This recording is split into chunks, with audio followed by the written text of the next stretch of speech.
E aí, tudo certo? Hoje a gente vai mergulhar fundo numa das leis mais importantes para o cenário de negócios aqui no Brasil, a Lei Complementar 123 de 2006.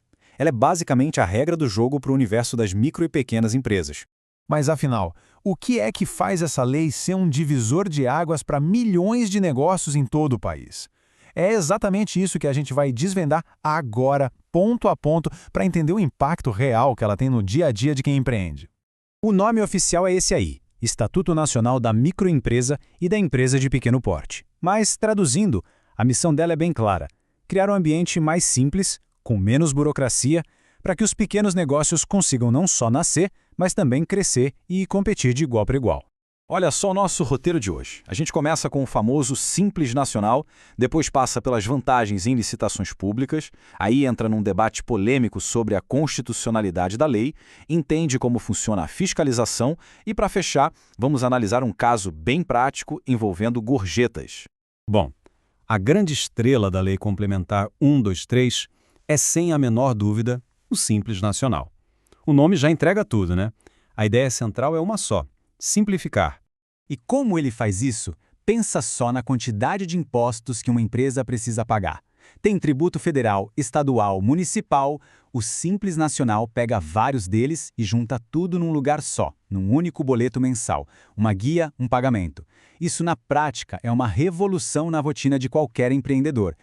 Agora, para quem é esse benefício? O primeiro degrau é o da microempresa, a famosa ME. Para se encaixar aqui, o negócio precisa ter uma receita bruta anual de até R$360 mil. Esse é o ponto de partida. O próximo nível é o das empresas de pequeno porte, as EPPs.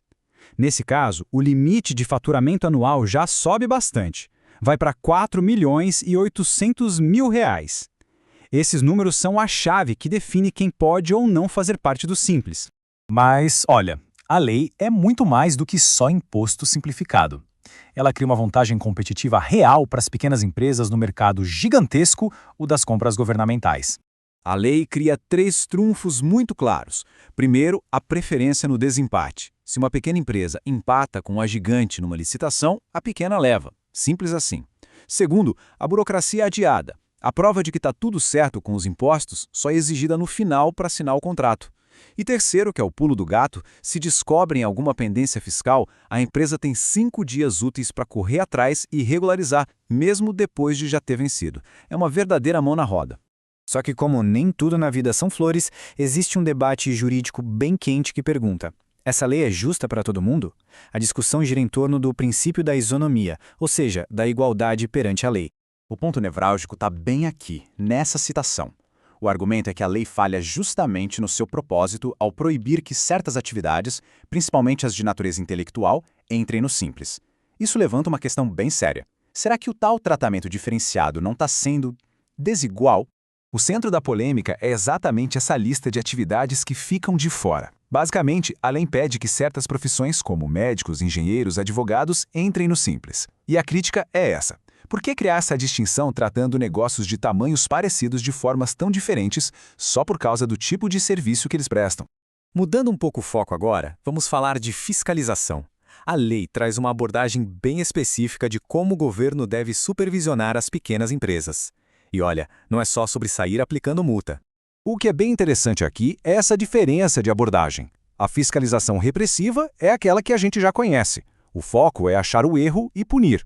Já a fiscalização orientadora, que é a prioridade para as empresas do Simples, tem outro objetivo: educar, direcionar e ajudar a corrigir as falhas.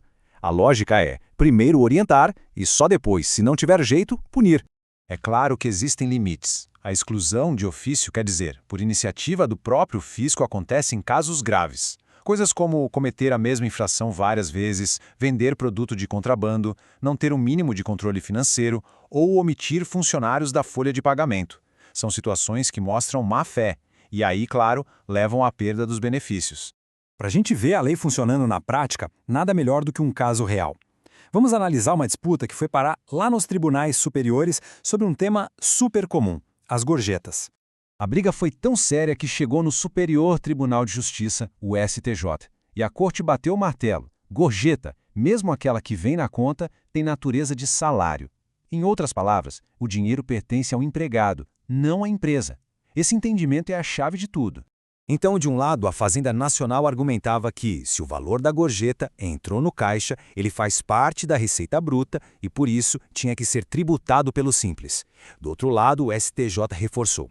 Esse dinheiro é só um repasse para o funcionário, não aumenta o patrimônio da empresa. Logo, não pode ser considerado receita. E o resultado final foi uma grande vitória para os contribuintes. Ficou decidido que os valores recebidos como gorjeta não entram na base de cálculo do Simples Nacional. Uma decisão com impacto direto e muito positivo no caixa de milhares de bares, restaurantes e outros serviços. Então, o que a gente pode concluir de tudo isso? A Lei Complementar 123 é sem dúvida uma ferramenta poderosa. Ela simplifica a parte tributária e abre portas, como nas licitações. Mas, ao mesmo tempo, exige que as empresas andem na linha e, como vimos, ainda é o centro de debates jurídicos bem importantes. E isso tudo nos leva àquela reflexão final. Depois de mais de uma década, a Lei das Pequenas Empresas conseguiu mesmo cumprir a promessa de fortalecer os pequenos negócios e dar um gás na economia? Ou será que as controvérsias que ainda existem mostram que o sistema, por melhor que seja, ainda precisa evoluir para ser de fato justo e eficaz para todos? Fica aí a questão.